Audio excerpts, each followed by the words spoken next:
Hello, Garland Nixon here with Jeremy Kuzmarov. He is the editor at Covert Action Magazine. Boy, you want to talk about somebody who knows a lot about CIA ops and U.S. puppetry and all kind of covert action. He's our guy. Let's talk.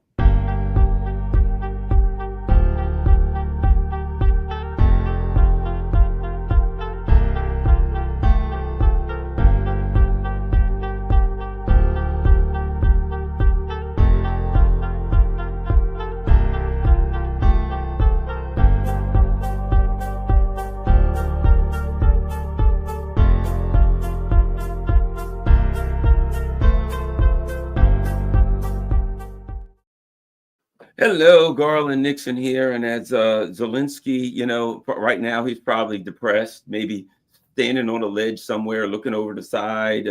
Maybe he'll accidentally bump his head and, slip on a banana peel. Those kind of things often happen pretty much exactly in those order. Oh, what a bump. Oh, splat, right? We know the game. We know the game. We have with us Jerry Kuzmarov. Jerry, before we get started, tell everybody about your site, Covert Action Magazine, exposing covert action since 1978, and then we'll go, because this is a great site. A lot of people are very much interested in what the intelligence agencies are up to, and your site is the place to go. Great. Well, thank you for that promotion. And yeah, Covert Action Magazine was founded as Covert Action Information Bulletin in the 1970s by CIA whistleblower Philip Agee. And at that time, it was a print magazine, and it had a naming names column where it outed CIA agents. Agee had written the book Inside the Company, a CIA diary, and became a CIA whistleblower after, he felt that he was involved in criminal activity. He served mostly in Latin American countries, and he was involved in all kinds of coups and political skullduggery. And he felt that it was a violation of U.S. and international law, and that the CIA was an outlaw organization involved in illegal activity, and that it was his patriotic duty to expose what they were doing and to try and rein in that agency or abolish it. And so the naming name columns was one of the original columns in the magazine, and it published all kinds of exposés of nefarious CIA activity. And then it broadened into a broader publication for critiquing U.S. foreign policy, and it was refounded as a web magazine in 2018. And it still, sticks to the mission of providing critical analysis of U.S. foreign policy and trying to expose the CIA and other covert operations, including on domestic soil, U.S. soil, and FBI and other intelligence agencies. Wow. Well, that's great. It's a great site, and I recommend it to everyone. And now we're going to talk. So, one of the things that's happening now, we're seeing another instance where no names need be mentioned, but another puppet seems to be in flame. You get the picture in your mind of this airplane, and the engines are in flames, and it's heading towards the ground, right? That's kind of the way I see Zelensky's situation right now. Let's talk about a little bit about the history of some of the U.S. puppets who were put in power, and at some point things, let's just say, didn't work out exactly the way they planned. As an example, and I think this is a good example because it was definitely a Cold War proxy war, South Vietnam, Diem. A little bit about, tell us about the story about his rise to power and his precipitous fall, shall we say. Okay, well, yeah, and Zelensky, yeah, I mean, Trump had some pretty strong words critical of Zelensky, and that's, all too true. I mean, he sold out his own population, and I mean, probably somebody within Ukraine, it won't need the U.S. I'm sure there are a lot of angry people in Ukraine who've lost loved ones. I mean, the flower of their youth has been lost in this tragic war, and he's sold out Ukraine's economy to foreign interests. So in effect, he's a traitor to the Ukrainian people, and usually traitors get dealt with, whether today, tomorrow, or sometime in the future. He can't escape the weight of what he has done, and the hatred for him that surely exists among many Ukrainians. But yeah, I've raised that comparison with, Ngo Dinh Diem. Well, there are two leaders I've compared Zelensky to in several articles during the Cold War. One is Ramon Magsaysay in the Philippines, who is basically a creation of the CIA, and a famous CIA agent named Edward Lansdale was sent to the Philippines to kind of create this. Basically, they transform Magsaysay's image because Lansdale had a background in public relations and advertising. So he used the magic to create this image of Magsaysay as this kind of savior of the Philippines. But really, he was a CIA puppet. And actually, William Pomeroy, who was an American soldier who fought with the left wing Huck movement, referred to Magsaysay as the perfect American puppet on an American string because he did whatever the Americans told him. And he adopted policies to favor American interests in the Philippines, like Zelensky, selling out the economy to Wall Street and foreign banks, allowing for foreign military bases on his soil. The U.S. needed those bases to invade and attack Vietnam. And yeah, Magsaysay had come out of nowhere. He was like somebody, the working class. He fought in World War II, and then because of Lansdale and CIA support, he was elevated to the defense secretary, and he played a leading role in suppressing. He was very brutal. He was known as an outstanding Huck killer. That was a term of Pomeroy. He killed a lot of Hucks, and maybe because the Hucks was a left-wing movement that was trying to promote land reform and independence of the Philippines from the U.S. influence and U.S. foreign policy. And they were brutally stamped out with a lot of U.S. funding for the Filipino military and counterinsurgency operation led by Magsaysay, who was elevated to defense secretary. And then Lansdale managed his campaign in I think it was the 1953 election. And the CIA poured a huge amount of money and brought in these consultants. And Lansdale wrote all his speeches. And he was presented in the media as like the savior of Asia, this hero, this great Democrat, and it really had little to do with the reality of who he was. Uh, he proved to be a very unpopular leader in the Philippines, and then he died in a mysterious plane crash, and ultimately Ferdinand Marcos came in. But yeah, Lansdale was then sent to South Vietnam to create the same magic in in South Vietnam as he did in Philippines. Excuse me. So there, the American boy was Ngo Dinh Diem, who was this Catholic anti-communist. But the problem is Diem had sat out the war against France, whereas Ho Chi Minh had led the resistance, Vietnamese resistance, in what was the most heroic episode in Vietnamese history. And made Ho Chi Minh a national hero equivalent to George Washington. So, I mean, Lansdale faced a real uphill task. And to add insult to injury, Diem was favoring the Catholics in South Vietnam, which was 1% of the population compared to an overwhelming Buddhist majority. But yeah, Lansdale, he tried, and Diem was presented in the U.S. media like Zelensky as this great Democrat. Lyndon Johnson called him the Winston Churchill of Asia, and there were all these pro-Diem articles, just like fawning portraits in the media, just like we've seen with Zelensky over the last few years. And Congress, just like bowed down to him. And there was an American group, American Friends of Vietnam, which was a lobby group. It was actually headed by John Kennedy at one point, and people like Henry Luce. And it was a lobby group to support Diem and to promote all this propaganda in U.S. media and magazines about them. But then the kind of bubble burst, like what we're seeing now with Zelensky. The truth slowly started to emerge that he was running a sordid dictatorship.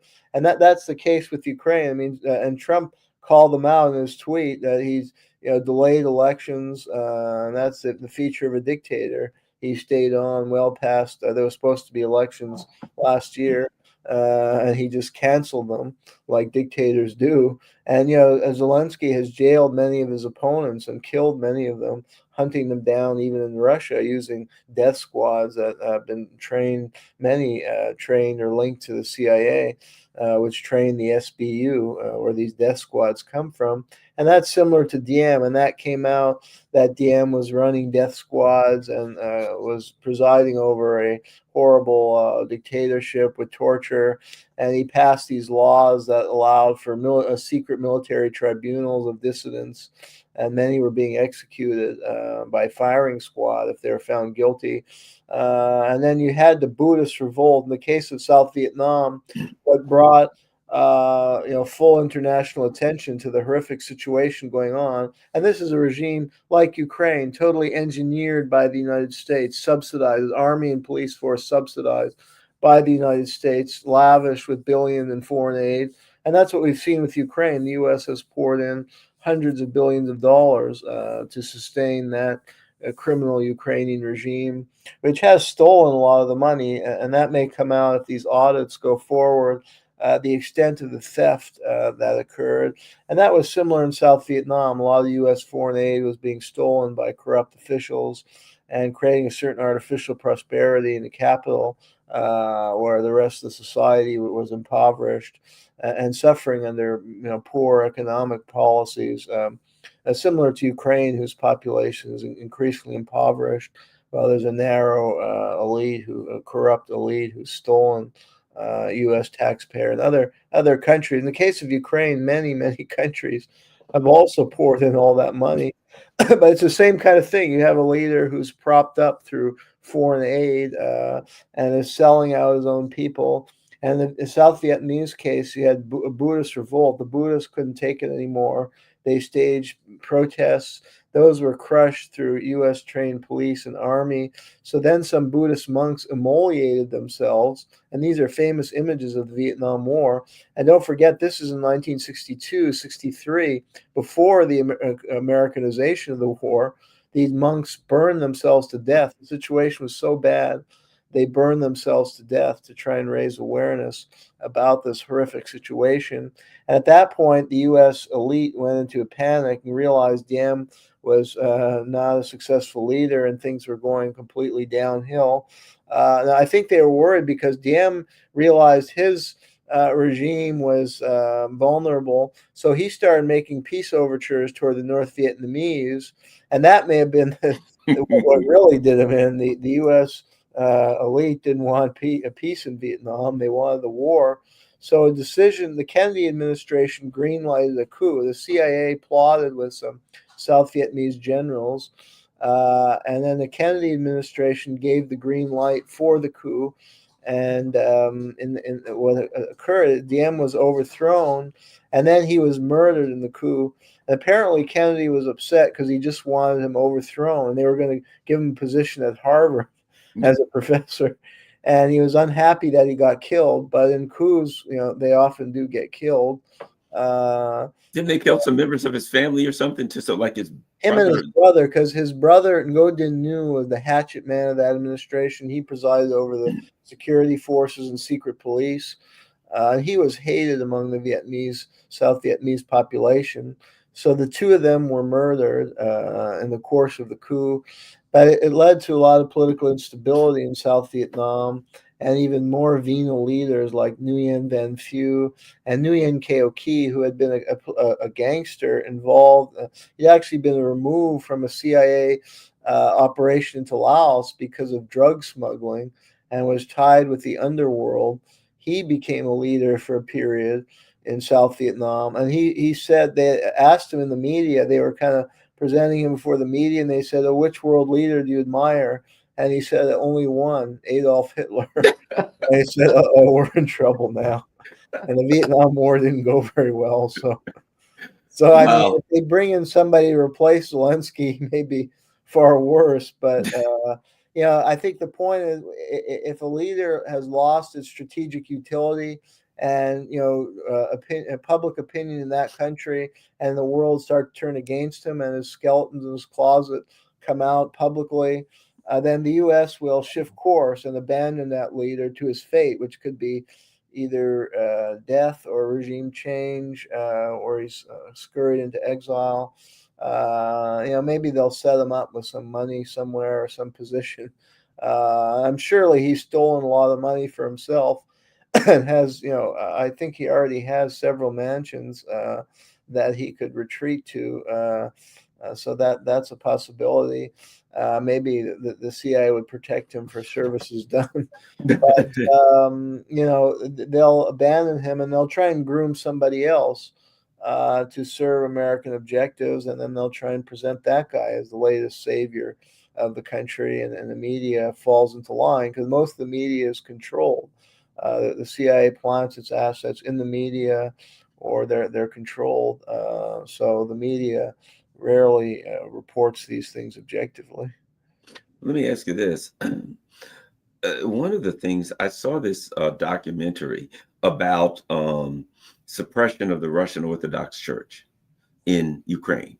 And basically, and I started doing some research on it, and it's terrible, what they did there, and how they, set up the Russian, they did a false flag, and then they said it has to be shut down, it's evil. And I watched that, right? And I thought, when you mentioned the issue of Diem being Catholic and favoring the Catholics, it seems to me that oftentimes in these regime change operations and nation controlling operations, that the CIA, the intelligence, MI6, et cetera, use the issue of religion in these various countries to control, to attack. One of the things I read recently was that the Biden administration, that there was this big crackdown on the Russian Orthodox churches.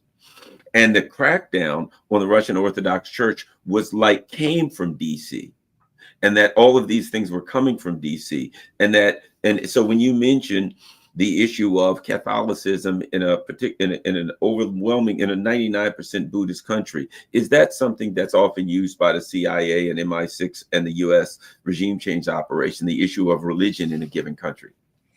Yes, it is. They often try and divide the population, stir up, divide and conquer. So they'll either try and stir up race conflict. Like one case I studied was in Guyana in the 60s. The CIA fomented a coup, and actually they sent some religious preachers who worked as CIA operative, like Jim Jones of the famous Jonestown. He was a CIA operative? He was a CIA operative. Yes, That's interesting. That makes me think some other things about Jonestown, doesn't it?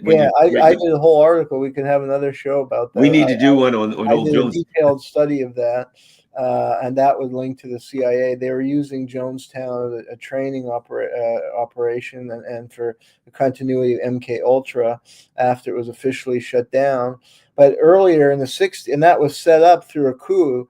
That they could set up this huge plantation in Guyana, and Jones had been set up to stir religious divisions and race hatred among the black population, because there you had a division between the Indian and black population, and they deliberately created conflict because there was a socialist leader, Chetty Jagan, who was trying to bring the people together and support a program to uplift the working and poorer classes, whether they're black or Indian.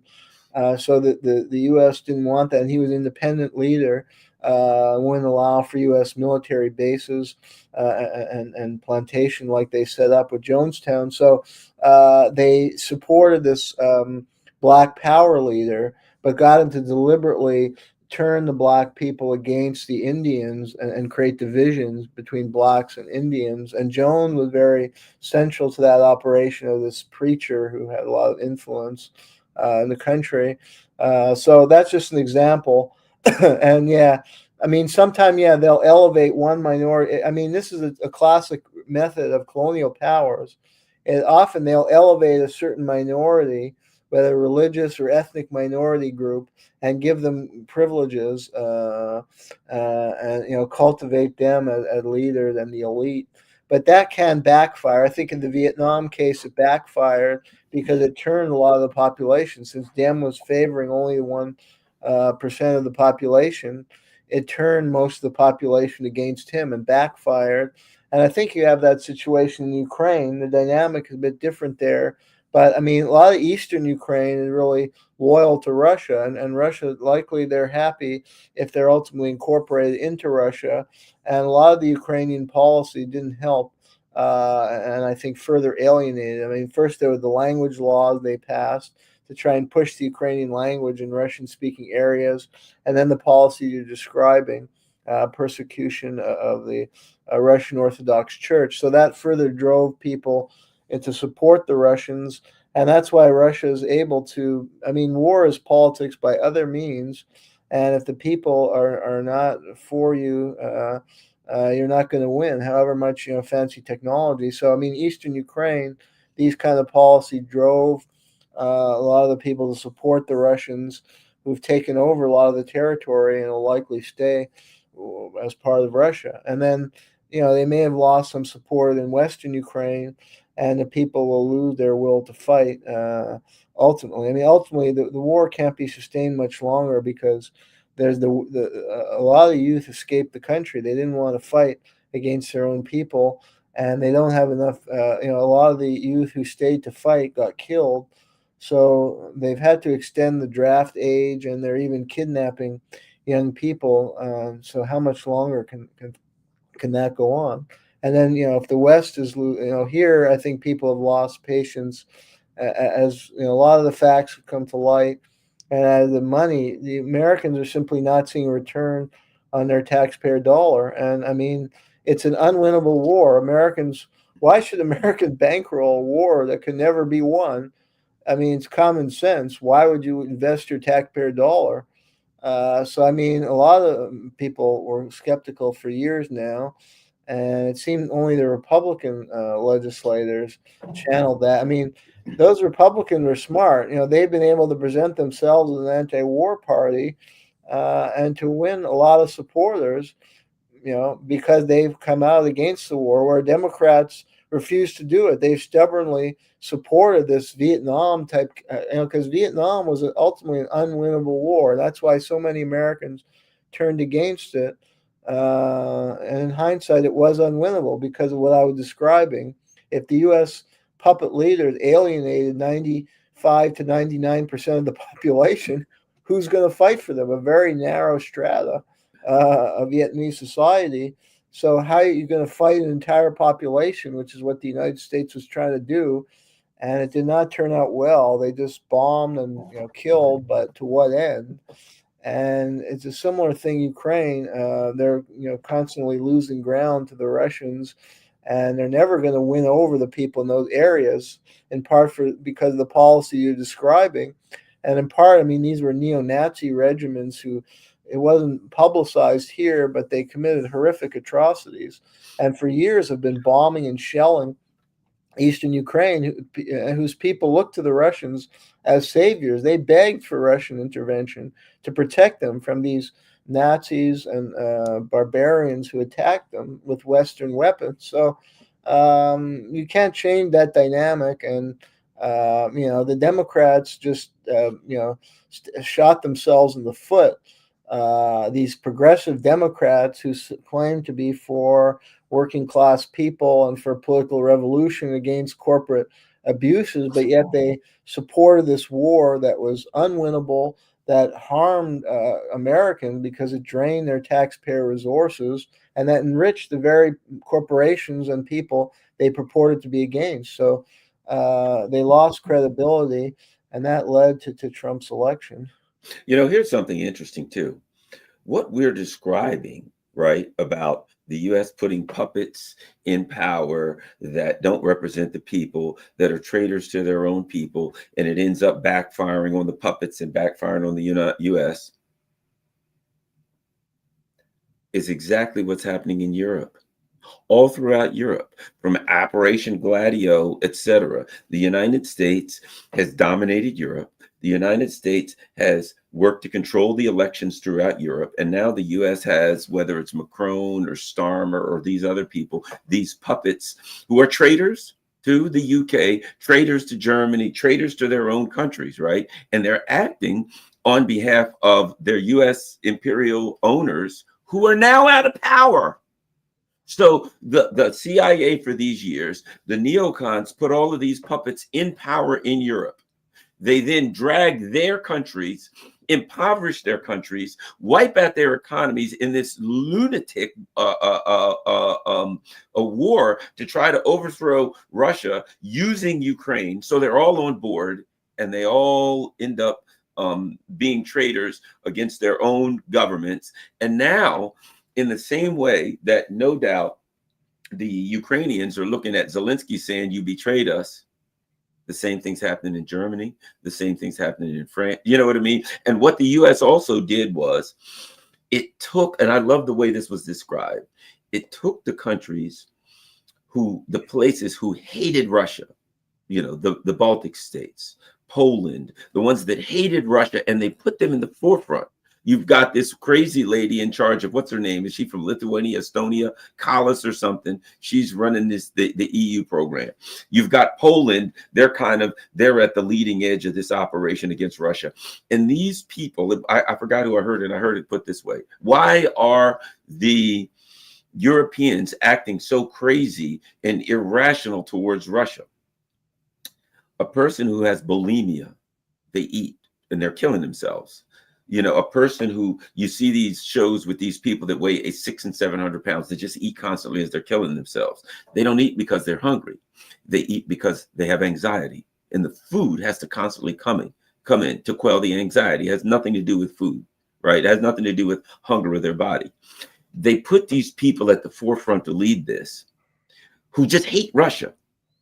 They're not acting in the best interest of their country. They're not acting politically. They're not acting rationally. They're acting to quell the anxiety for this hate that they have in the Baltics. The Baltics now, what do? They disconnect from the Russian electricity. And it cost them 3 times what it was before overnight. And they're celebrating, hooray, we no longer have electricity. And the people are like, oh, crap, we're paying 3 times what we were for electricity in 1 week. But they didn't do that to have anything to do with them, to quell the anxiety of hatred. So now you have people who are acting irrationally because everything they do is to address the anxiety of their hatreds towards the Russians, right? But the U.S. put these irrational puppets in power all throughout Europe. They put these irrational puppets that hate Russia, whether it's Rutte in charge of the NATO or this lady Howard, whoever that's in charge of the EU, they put these people in power, and all of these people are doing now is acting irrational to quell their anxiety and hatred. But now, once again, the puppet, that method of puppetry is coming home. What do you think about my perspective on the European leaders all being a bunch of puppets that are, and might I add, and what do they eventually do with the puppets? The Trump administration is doing the same thing to the puppets throughout Europe that the U.S. did to Diem or the other puppets in a different way. Anyway, your thoughts? Yeah, well, that's good analysis. I mean, I don't know if they're well. Firstly, one thing I would add is that they've also discredited liberalism. The danger is that it's creating a power vacuum that the far right is able to seize, because the left was crushed in the Cold War, the real left. And then you have these neoliberal, and they're being totally discredited by what you're describing. They've sold out to foreign power. I mean, I think part of it is the foreign multinational corporations who they've sold out to, and they've abandoned the working class. And it's really a milquetoast liberalism tied with this Russophobia, and that's what we have with liberalism here. And Chris Hedges wrote a book called some years ago, The Death of the Liberal Class. And that that could create an opportunity for more progressive movement or party, but those movements were destroyed. So it's creating a vacuum that's resulting in the rise of the populist right or far right, which has various dangerous tendencies toward greater authoritarianism, nativism, this anti-immigrant mentality that could lead to very draconian policies, as we're starting to see here. So, it's having the effect of empowering the far right, is seizing on it. And the right wing are smart, because you see this in European countries. They're seizing on the failure of European and U.S. policy vis-a-vis Russia and Ukraine, and they're trying to recalibrate their country relations with Russia in a positive way, which is a very progressive policy, and draws them support amid the failure of liberalism, the bankrupt policy that you describe. But they're also promoting this right wing agenda of attacking, cutting social services and restructuring the tax framework to favor more and more the wealthy, while they're attacking immigrants. They're channeling public anger against immigrants. So these are dangerous movements in their own right, but it results from the situation you're describing. And yeah, these leaders, I don't know if I would say they're fully puppets of the United States, although I guess you could probably improve that by showing that they certainly have prostituted their country's policy toward U.S. interests in many ways, as well as toward the interests of multinational corporation at the expense of the working class. And these kind of leaders are really hated for good reason. But again, the tragedy is that there's no left, that the left was destroyed in the Cold War. So we're faced with the rise of the authoritarian right, and that scares people for legitimate reasons. Yes, absolutely. Now, something I wanted to touch on, and you have a great article, and I think it's important because people need to understand, once again, this so-called liberal, this new kind of liberalism, which is, and how much the this so-called liberalism, which is a very authoritarian, totalitarian kind of, it's a fake liberalism, um, has captured economically, particularly ideologically, has so captured academia. And if you could talk about MIT, what we hear about MIT is, oh, MIT, that's where the really smart STEM people come out, the really smart tech people come out. But MIT is just like, all of them, whether Harvard, God forbid, Georgetown, and American University, these places are so captured by the neocons. You've got a great article, MIT, the Pentagon on the Charles. Talk about MIT and what you found out about it. Sure. Yeah, and this is part of a broader series I've done on higher education. And what you say, it's captured by big corporations and ties to the military-industrial complex, and how that's compromised the integrity of the institutions and the mission of trying to create a more humane society and foster critical thinking and debate on the campus. I mean, they've effectively shut it down, and there are a lot of purges of faculty who promote critical thinking going on with what's described in this article and some others I've done, where they're basically, accepting huge amounts of money from the Pentagon. In this case, in MIT's case, there was the pro-Palestinian group on the campus wrote a report, Science for Genocide, that uncovered $3 million in grants that MIT scientists have gotten from the Israeli Defense Ministry, from a foreign government at war, to develop various weapons for Israel, including drone swarms. Some of the professors are using that money, these are MIT professors, to work on the development of drone swarms that are used to spy on and harass and ultimately kill Palestinians.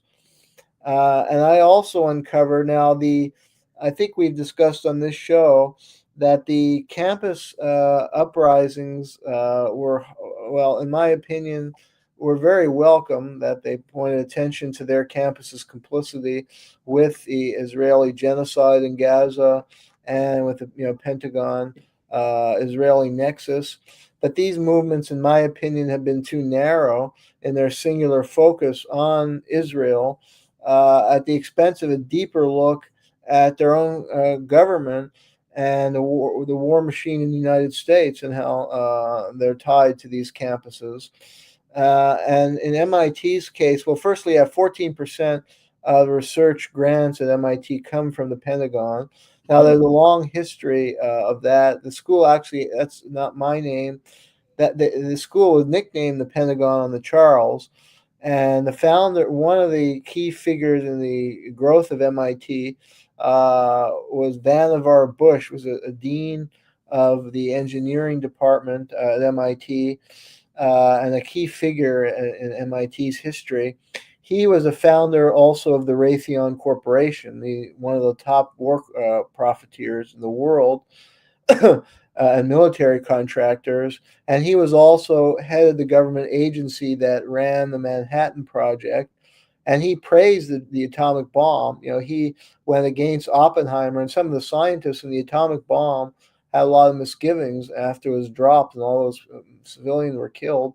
Vannevar Bush said that we would have won the war earlier if we had dropped it earlier, and he was a gung-ho supporter of dropping the atomic bomb. And then in the Vietnam era, students discovered that MIT labs were producing weapons used in Vietnam, including missiles, and they staged a lot of protests in that era.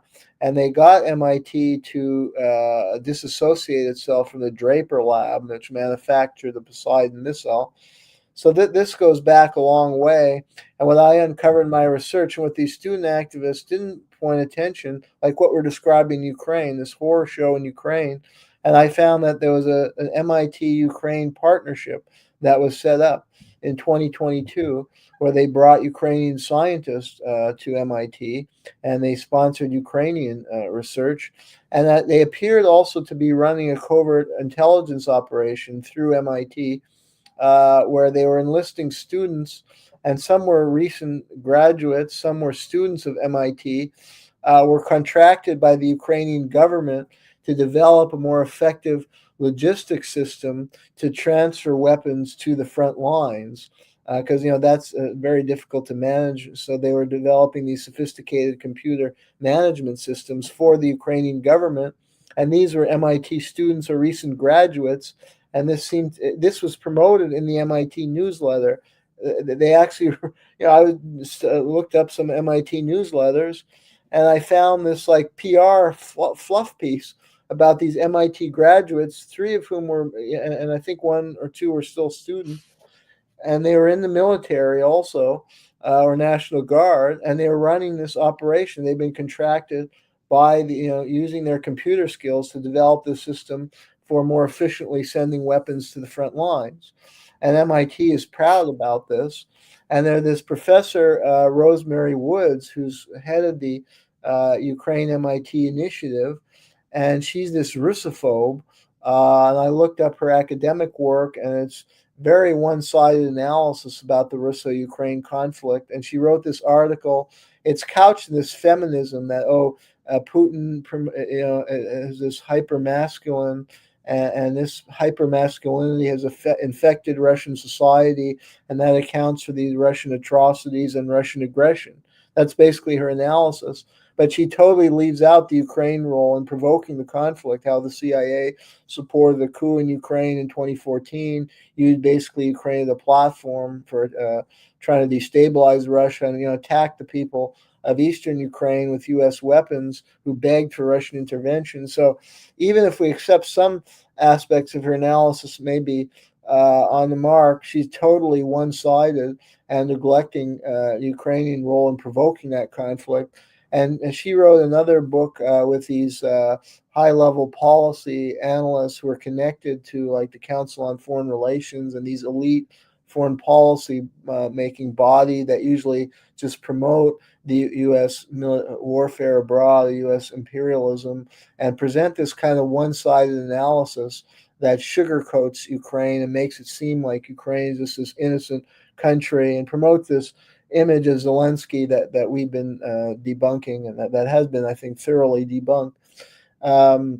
And these are the kind of professors that students are getting. I think that's one reason the student protesters didn't extend their protests to Ukraine and U.S. weapon supplies to Ukraine, the human cost, and their campus's complicity, not just in the Israeli genocide, but also the horror meted out by the Ukrainian military, because they're very ill-informed about that. And they have these professors who promote this Russophobia. And that's going on universally across academia. And it's been that way for a long time. The field of Russian studies has long been dominated by neoconservative Russophobes, like Zbigniew Brzezinski, don't forget, was a Russian studies professor. And he went to my alma mater, McGill University in Canada. Then they had Richard Pipes at Harvard, Oh who was God. a standard bearer in that field, who was an arch Cold Warrior. So these kind of people dominated the Russian studies field, and I think they purged anybody with critical. If you had a critical take on U.S. policy toward Russia or more sympathetic view of the Soviet Union, you had a very hard time getting a job in higher education. Maybe there were a few who got one, but in a certain time period, and that would be true today. So that field is completely biased, and that gets to the broader point. And these universities like MIT are actually even running intelligence operations to support the Ukraine war effort. And there needs to be more investigation. I think that complicity of a lot of the campuses would run deep. And it's a good thing students are uncovering, like this report, Science and Genocide, how MIT is complicit in the Gaza genocide. But it's a disgrace. I mean, the university is set up to promote critical thinking of students, not to be embedded in war apparatus and genocidal foreign policy and developing new weapon systems. That really betrayed the ideal of the university, as many would conceive it, and even the universities present themselves in their mission statements. Yeah, one of the things I see here in your article, it says in 2019, MIT's International Science and Technology Initiatives Israel, MISTI Israel, established a seed fund to connect researchers at MIT to Lockheed Martin projects in Israel, right? So what we're looking at now is MIT, rather than being a college where people go there, they learn what they're going to learn, and then they make a decision, as to what they want to do. Instead, it's just basically this money's coming into MIT. When you look at like the MIT and Harvard and stuff like this, and you realize some of these universities will have literally in their coffers 40 and 50 billion, more than some nations. But when you look at them, you realize it's an incubator for the neocon establishment. I know someone who was going to Georgetown, and they did they had a class, and I think it was like public relations, stuff like that. And they did at that time, a report on Assange.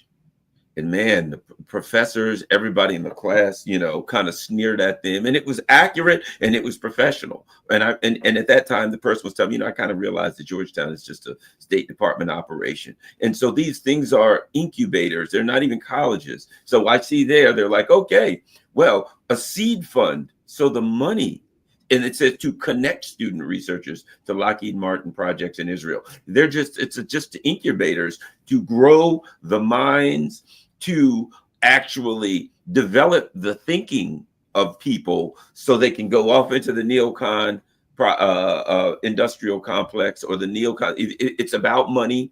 It's about ideology. Anyway, your thoughts?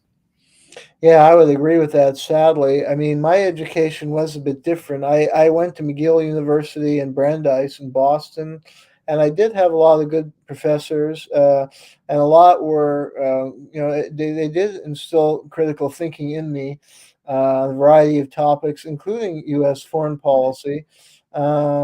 So it kind of hurts me to see that. Although at the same time, I took some course at the Tufts Fletcher School, and I had some affiliation with the Kennedy School at Harvard, and I did see a difference in those schools. Those are more public policy oriented, so they didn't really think critically at the history. It may have been that my major was history, where you could look back and kind of look critically, historically, and draw certain parallels to the present. I think a lot of the political science field and public policy, they don't develop that kind of critical thinking. Some of it you have to learn the history and see the repeats in the present. So it may be that history as a field is a bit more critical thinking. But it does pain me to see what you're describing, because for me, my education was an eye-opener. It also just gave me the time, to do research projects where I could do my own reading in some of these areas you're describing. And usually my professors were sympathetic. I didn't have the same experience where they sneered at me. I only had that, they were actually encouraging of critical inquiry. I only had that experience as a faculty member. When I continued my research into the dark areas of U.S. foreign policy, other faculty started sneering at me. I think there is a more conservative environment that's taken over. Some of my professors were from the Vietnam era. They had critical views of U.S. foreign policy. They had been involved in the activism of the 1960s. And I think as they aged out, younger generation didn't have that same experience or critical thinking mindset. And I think the power elite saw that they were losing control of the universities in the 60s, 70s. So they've reasserted power in ways we're describing, and it's created a more authoritarian environment on the campus. I mean, a lot of these campus activists are being treated in a very brutal way, when actually the university should be encouraging youth to think critically about society and to become political activists and try and create change in society. That's kind of a purpose of a university. So it's very sad to see what is going on, and I think more people should be aware that the same thing is going on in higher education today, that is going on in the media, that is a more authoritarian, corporatist run institution that's stifling critical thinking and promoting overt censorship and purging faculty who are encouraging critical thinking in the way a lot of my professors did, and just having these Rosemary Wood types who are Russophobes and pro-imperialists. These kind of people dominate the field now of Russian studies, U.S. foreign policy, and they're basically conditioning students to think certain ways and not to think critically, and that's not good. A professor should give different viewpoints. And so, say if they're covering the Russian-Ukraine, because I studied war and society, and my approach is to try and give students different points of view, whether it's a historical conflict or in the present. So try and look at it from different sides. So you can look at it from the Ukrainian side, you can look at it from the Russian side, you can look at it from the American side. That gives students different perspectives, and they can broaden their thinking. But from what I see, certainly in the scholarship, a lot of these professors are not doing that. Let me show you something, and I'm going to touch. This is going to directly be connected to something in your article. I'm going to show you something when you go to your article, right? This is the R.T. Weatherman Foundation, right? Well, I looked on this. Now, two things. Number one, the president of the R.T. Weatherman Foundation is Megan Mobbs, who is Keith Kellogg, the so-called envoy of Trump. This is his daughter, okay? And we look at that and we see now Elizabeth Weatherman, she's the founder, and we immediately see special limited partner Warburg, blah, blah, blah, with 85 billion in assets. 85 billion in assets, right? And Keith Kellogg's daughter is the president of this. But when we go back to their their Ukraine mission, right? Let's go to Ukraine mission. Established, WFP verified, a logistics hub on the Romania-Ukraine border and delivered 10,000 pallets of aid. 10,000 pallets of aid. Now they also sent Keith Kellogg it says coordinated and sponsored travel of General Keith Kellogg, Fox News controller, blah, blah, blah, to Ukraine, which led to testimony before the U.S. Senate Armed Services. So this country is doing wonderful things in Ukraine. So they send old Keith Kellogg over. He comes back. He goes to Congress and starts begging for money for the military-industrial complex. But remember, they sent 10,000 pallets of aid. That sounds right. A good old aid. Aid is wonderful, right? We want aid to people. Let's look at something really quick in your article. And we'll relate it to this. 3 M.I.T. students, including seasoned U.S. Army veterans and reservists, furthermore worked with the Kiev Engineering Court in Warsaw, Poland, on optimizing aid distribution to the Ukrainian frontline zones. They were directly involved in the distribution of weapons, which are often delivered under the cover of humanitarian aid. So old Keith Kellogg's daughter was working with some people that are like worth 85 billion frickin' bucks, and they've got a Ukraine project where they delivered over 10,000 pallets of aid, which according to your article is often weapons. And when I said I think they're gun runners and mercenary runners, a lot of people were like, well, Garland, you may be stepping over the line a little bit. Your thoughts on that? Yeah, and why is the university involved in gun running? And they're actually promoting this as a PR on their website as something they're very proud of, that their students can help in this supposedly great humanitarian cause of running guns to neo-Nazis who are terrorizing the people of Eastern Ukraine for the last 12 years. And that these weapons are killing, they've been shelling. I mean, I discussed in my article, and there are some great reporters who've covered this. They don't get attention in the West, but one is Patrick Lancaster, U.S. naval veteran. Another is Eva Bartlett, a Canadian woman who lived in Eastern Ukraine, and they've done some great reports about how these weapons they destroyed attacked a city bus. They attacked a Donetsk city center. They killed a beautiful ballerina and their coach. I mean, I would love crying. I have a daughter who's 11 who does figure skating, and to see this report, this ballerina who's about my daughter's age and was being groomed to be a great ballerina, to be murdered, and either weapon being run out of MIT. It brings tears to your eyes. And where the human compassion for these people? I'm angry. I don't know why these Palestine protesters also don't lament the deaths of the people of Eastern Ukraine with U.S. weapons. And it's a disgrace that these universities are implicated in this. And that's not why I go to college. I went to college to broaden my thinking, not to support war. I don't support war in general. I'm not a violent person. The only war I would support is if my country or people were attacked and their life was threatened. I can understand people need to defend themselves. And the Russian war can be looked in a way as a war of self-defense because they were under assault, and the people of Eastern Ukraine. So I can see their rationale much more. But it's not the reason to go to university for me, and it's not the values university should be. But sadly, what is the most chilling is that they're promoting this on their website as something they're proud of, as some kind of humanitarian endeavor, when it's gun running to neo-Nazis, killing many innocent civilians. That's absolutely. Well, thank you very much. Let me just look and see, is there anything else we need to touch on? Well, and here, let me say, so one other thing that I think people need to see. Here we've got, look at this, right? This is MIT's Matt Miller and Evan Platt aiding Ukrainian intelligence operations under the cover of a university. So they're working with Ukrainian intel.